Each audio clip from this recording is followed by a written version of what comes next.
Sie hier zu haben. Danke für das große Interesse. Wir haben die Gelegenheit hier für den ersten Besuch von General Stoltenberg hier in Berlin beim Pistorius ein kleines Statement auch noch zu erwarten. Beide Herren werden das gleiche Drücken abgeben und wir haben Gelegenheit für 2 Fragen im Anschluss. Herr Minister, bitte. Yeah, vielen Dank, dear Jens. Nice to having you here again. Just a couple of days after having met in Ramstein, I'm very glad to see you because we had a lot of issues to discuss. Und ich freue mich sehr, dass du heute da bist. Wir hatten Freitag in Ramstein ja schon Gelegenheit, über ein paar wichtige Fragen zu sprechen, aber vor allen Dingen uns auch um uns persönlich kennenzulernen. Wir sind uns zwar schon das ein oder andere Mal begegnet bei der Nordatlantischen Versammlung, in der ich seit fast 10 Jahren Mitglied war. Aber wir haben eben neben dem Wunsch, uns näher kennenzulernen, auch vor allen Dingen eine volle Agenda gehabt von der Bündnisverteidigung, Deterrence and Defense, aber auch Fragen wie Ostflanke, Unterstützung Ukraine natürlich, die stand im Vordergrund. Also eine ganze Menge von Themen, die uns beschäftigen, dich als NATO-Generalsekretär und mich als Bundesverteidigungsminister. Heute, vor genau 11 Monaten, entfesselte Putin seinen unprovozierten, brutalen, imperialistischen Angriffskrieg gegen die Ukraine. Und ein Grundsatz gilt bis heute für dich, lieber Jens, aber auch für uns natürlich. Die NATO darf dabei nicht Kriegspartei werden. Und gleichzeitig ist aber der Zusammenhalt der Allianz von zentraler Bedeutung, sowohl in der Außenwirkung gegenüber der Ukraine als der Nation, die hier angegriffen wird und gegenüber der wir uns verpflichtet haben, alles zu tun, was nötig ist, um ihr zu helfen, aber auch gegenüber dem Aggressor Russland deutliche Signale der Entschlossenheit zu senden. Deutschland ist in der Spitzengruppe, was die Unterstützung der Ukraine angeht. Das geht im Augenblick angesichts der Diskussion über Panzerlieferungen und Panzereinsätze unter. Wir erhalten für unser Engagement sehr viel Zuspruch, sowohl von meinem amerikanischen Kollegen Lloyd Austin, aber auch von meinem französischen Kollegen Sébastien Lecornu. Und ich will das nur noch mal auch in Zahlen ausdrücken. Deutschland wird jetzt oder hat jetzt auf den Weg gebracht ein Frühlingspaket mit Marderpanzern, Rückenlegepanzern, Patriot-Systemen und vielem anderen mehr. Insgesamt in einem Volumen von knapp 1,1 Milliarden Euro nur für dieses Frühlingspaket 23. Das bedeutet, in der Summe hat Deutschland bereits mehr als 3,3 Milliarden Euro aufgewandt. Nur Großbritannien bewegt sich in etwa in der gleichen Größenordnung abseits der USA. Daran wird deutlich, wie groß das Engagement Deutschlands ist, neben all dem humanitären Engagement und anderen Unterstützungsleistungen. Wir befinden uns mit unserem Treffen hier quasi in der Halbzeit zwischen den beiden Treffen in Madrid und Vilnius im Juni. Und unser Auftrag wird sein, gerade nach Madrid und mit Blick auf Vilnius die Weichen zu stellen, die Zeitenwende umzusetzen. Und das heißt, Fähigkeitsziele, die wir verabredet haben, in Madrid zu erreichen und die Zusage, die wir gemacht haben, zu erfüllen. Und ich für meinen Teil freue mich sehr, dass wir uns heute wieder getroffen haben und dass wir gemeinsam die Arbeit fortsetzen können. In 3 Wochen ist das Treffen der NATO-Verteidigungsminister in Brüssel. Und ich freue mich sehr, dass wir an der Stelle dann weitermachen können. Eine Bemerkung, weil die Fragen kommen ja sowieso.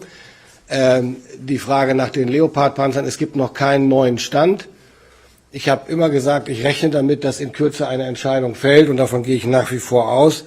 Was ich aber noch mal unterstreichen will, ist, was ich in Ramstein gesagt habe. Ich habe ausdrücklich die Partnerländer ermuntert, die über Leopard-Panzer verfügen, die einsatzbereit sind, die Ausbildung von ukrainischen Kräften an diesen Panzern bereits zu beginnen.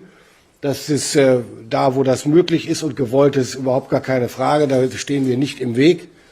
Wir selbst können das aber naturgemäß erst machen, wenn unsere Entscheidung zum Umgang mit den Leopard-Panzern gefallen ist. Zweiter Punkt in dem Kontext, die Prüfung, die ich letzten Freitag in Auftrag gegeben habe, steht kurz vor dem Abschluss.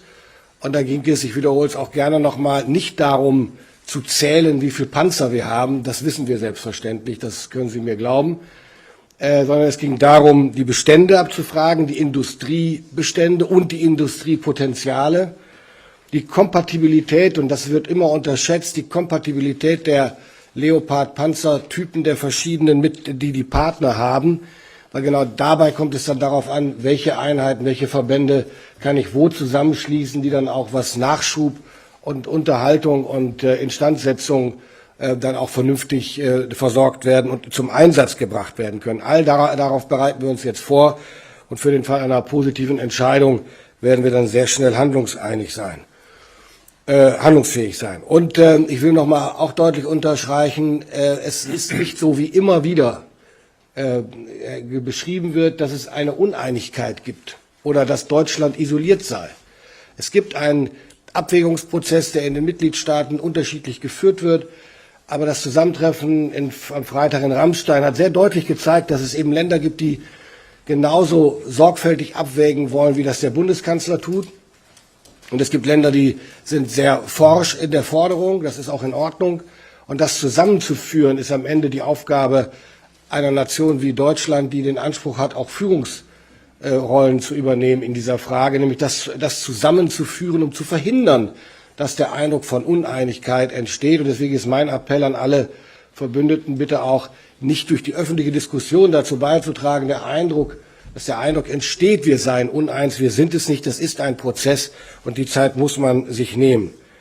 Meine Damen und Herren, es bleibt dabei, die NATO steht zusammen, die Allianz steht zusammen und Deutschland wird seine Verpflichtungen und seine Zusagen in jeder Hinsicht erfüllen. Vielen Dank.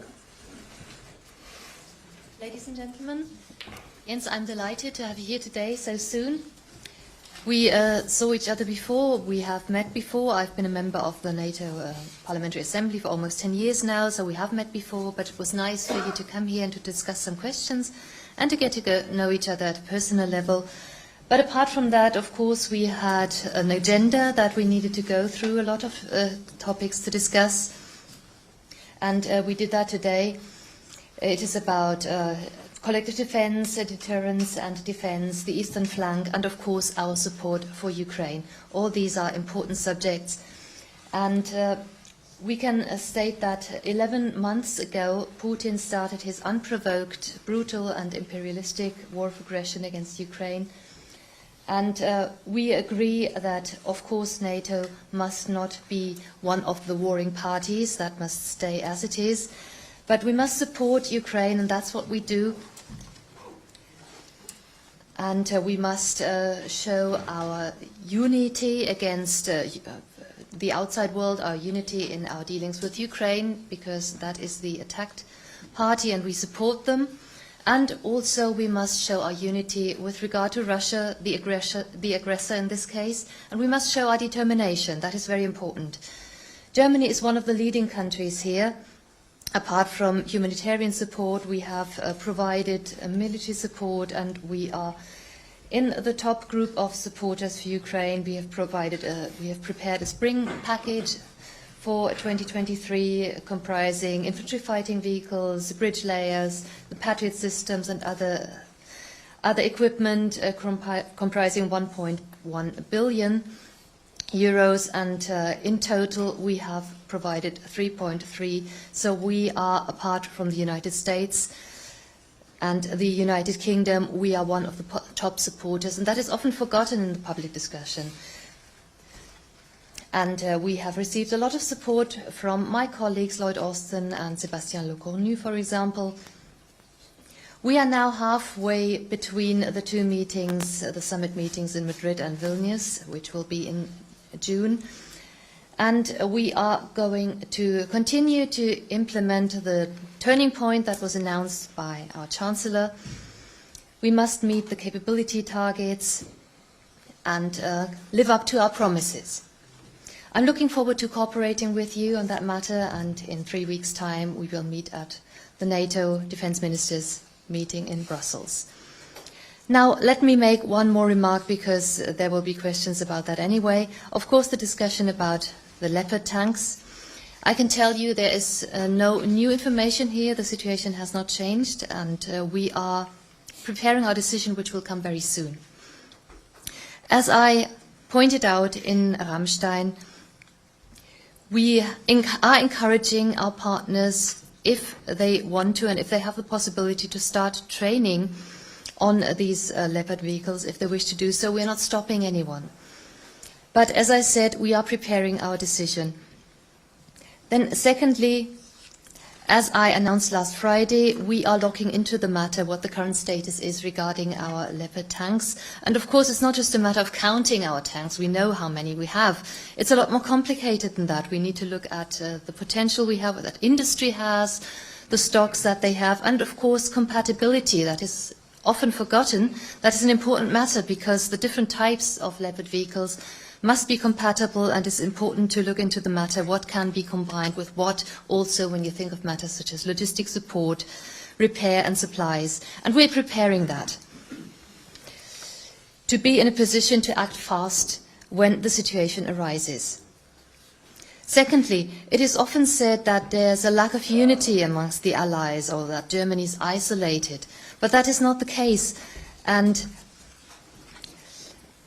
I call upon everyone, and that was made clear at our meeting in Ramstein, not to create that impression that there's this division through the alliance. There are some partners that are still evaluating their decisions, and others want to go a bit faster, but we are not ununited. So this is a process that is ongoing. So, ladies and gentlemen, let me underline that NATO stands together and we're going to cooperate. Okay, Minister Pretorius, dear Boris, thank you so much for the warm welcome, and thank you for a very good meeting, and congratulations on your appointment. You have been a member of the NATO Parliamentary Assembly for many, many years, so I know that you are a staunch supporter of Alliance, and I look very much forward to working with you. You are taking up your position at a time when we again see a full-fledged war in Europe, creating the greatest danger to our security in generations. That is why German leadership is more important than ever. The bravery of the Ukrainian forces has inspired the whole world. At the same time, we should not underestimate Russia. President Putin has proved that he is willing to pay a high price for this unjust war. He has mobilized over 200,000 troops and is acquiring new weapons from other authoritarian regimes such as Iran and North Korea. But most importantly, we have no indication that President Putin has changed his goals. He wants to control Ukraine and is planning new offensives. The only way to lasting peace is to make it clear to Putin that he will not win on the battlefield. Therefore, we must provide heavier and more advanced systems so that Ukrainian forces are able to repel the Russian forces, not only to survive, but to win, take back territory and prevail as a sovereign independent state in Europe. Germany is among the allies providing the most military, financial and humanitarian aid to Ukraine. This includes air defense systems such as Gepard and RST, artillery and ammunition. You have recently also announced the delivery of advanced Patriot systems and Marder infantry fighting vehicles. Weapons from Germany are saving lives in Ukraine every day, protecting homes, schools and hospitals from Russian missile strikes. Other NATO allies are also stepping up. The United States announced in Ramstein on Friday another substantial package of $2.5 billion, including many Bradley and Stryker infantry fighting vehicles and more long-range fires and modern air defense systems. And France, the United Kingdom and other allies have announced that they will deliver tanks. I welcome these announcements.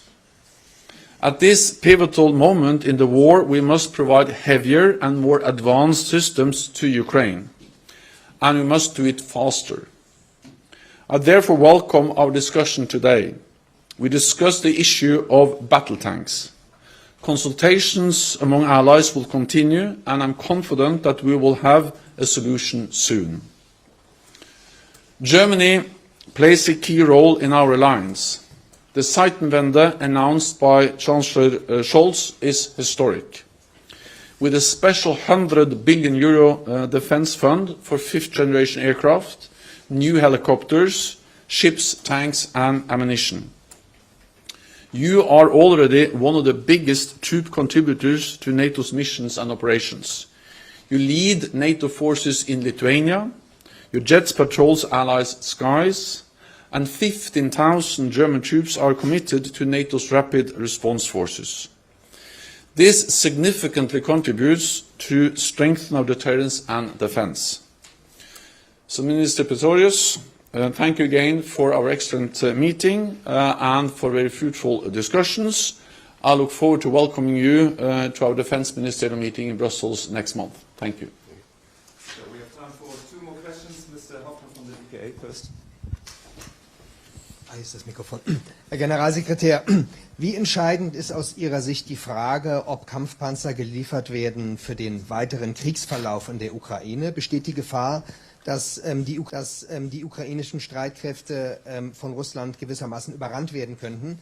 Und eine Frage an Sie, Herr Minister, Sie haben eine laufende Bestandsaufnahme, Sie haben es ja auch schon angesprochen. Konnten Sie schon identifizieren, ob es möglicherweise in den Beständen der Bundeswehr Spielräume gibt, um aus diesen Beständen Kampfpanzer liefern zu können? Secretary General, could you tell us how decisive you believe is the question whether main battle tanks can be provided to Ukraine? How decisive for the outcome of the war? Is there the danger of Ukraine being run over by Russian forces? And then a question regarding the current review that is going on in the Bundeswehr. Has it been possible to identify whether the Bundeswehr has main battle tanks to provide? Battle tanks are, of course, important, both to be able to repel Russian new offensives, but also for Ukraine to be able to retake territory, to win and to prevail as a sovereign, independent nation in Europe. At the same time, we need to understand that allies have already decided to deliver both battle tanks, but also to deliver more armored vehicles, including infantry fighting vehicles. So what we need is heavier, more modern equipment, and that's exactly what allies have already announced to deliver. Germany has announced to deliver Marder infantry fighting vehicles. The United States has decided to deliver many Bradleys and Strykers, and also other types of armored vehicles. Canada, other allies are also stepping up with different types of armored vehicles and infantry fighting vehicles. Then some allies have already delivered battle tanks, including some of our eastern allies. France has announced that they will deliver a light battle tank, and then the United Kingdom has announced that they will deliver modern main battle tank, the Challenger 2. So if you put all of this together, the German announcements, the announcements from other allies of a wide range of different types of armor to Ukraine, this is a huge additional contribution to the combat capabilities of Ukraine. And this is urgent, this is important, because Russia is preparing for new offensives. We need to enable the Ukrainians soon or fast to be able to repel those offensives, and also enable them to retake, liberate their own territory. Then we had the good discussion today on the issue of German battle tanks, and I'm confident that there will be a solution soon, and I welcome also the clear message from the Minister that other allies, other NATO allies that have Leopard battle tanks are of course free to identify those Leopard battle tanks that may be available for Ukraine, to make them ready, but also to start training of Ukrainian crews for those battle tanks. Because after a decision has been taken on delivery of battle tanks, it will take some time to identify, to make ready, and to train Ukrainian crews. And I welcome the clear message from Minister Pistorius that allies with Leopard battle tanks are actually urged to start that work. Zu der anderen Frage, Der Bericht ist noch nicht abgeschlossen. Er ist in der Endphase, wie ich mir heute Morgen noch habe sagen lassen. Ich bitte um Verständnis, dass ich gerne mit belastbaren Aussagen rausgehen würde und nicht mit Wasserständen. Von daher würde ich jetzt heute von Zahlen erst noch mal Abstand nehmen, insbesondere was die Konfiguration und den Zustand angeht. Damien McGuinness, BBC. Minister Pistorius, you've said many times that this row over German battle tanks is overshadowing Germany's undoubtedly large contribution to the war effort in Ukraine. If that's the case, why is Chancellor Scholz being so ineffective in his communication style? And does that not frustrate you?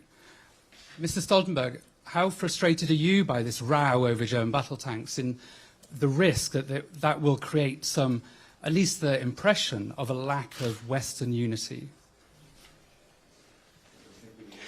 Ich finde die Kommunikation des Bundeskanzlers in keiner Weise kritikwürdig. Er hält sich zurück, er ist ruhig dabei und er tut das, was eine führende Nation tut, nämlich er versucht, die verschiedenen Auffassungen zusammenzubringen. Ansonsten bin ich nicht in der Rolle, die Wortwahl und die Kommunikation des Bundeskanzlers zu kommentieren. Well, it is not really my place to criticize the Chancellor's choice of words and his style of communication. I think there's nothing to be criticized here. He has a reserved and calm way, and he does what any leader should do, namely to bring the different positions together. The most important thing is that Chancellor Scholz and also Minister Pistorius, they are absolutely right when they point at the significant contributions Germany has delivered and continue to deliver to Ukraine. That's actually substance, that matters, it makes a difference on the battlefield every day. The fact that Germany is one of the allies that are providing the most support when it comes to artillery, ammunition, advanced air defense systems, the Gepards, the RST, and also now heavy infantry fighting vehicles, the Martyrs. These are important armored capabilities that significantly strengthen the combat capability of Ukraine. And therefore I agree with the Chancellor and also the Minister that actually we need to remember and recognize these significant German contributions. Then other allies are providing similar capabilities, air defenses, armored vehicles, infantry fighting vehicles, and some allies also providing battle tanks. Then we have a discussion on the Leopards. And I think that's a kind of natural part of an evolving policy when it comes to exactly what kind of capabilities we should deliver to Ukraine. And I think it's important also to protect the space for confidential consultations among allies. That's part of being an alliance of 30 allies. And actually we're also working with a lot of partners, as we did in Ramstein, to consult, to assess, and then to make decisions in close consultation. And also I welcome, of course, the message from the Minister that there will be a conclusion soon, because time matters. Big announcements were made last week, and there will be new announcements as we move forward as an alliance. Thank you.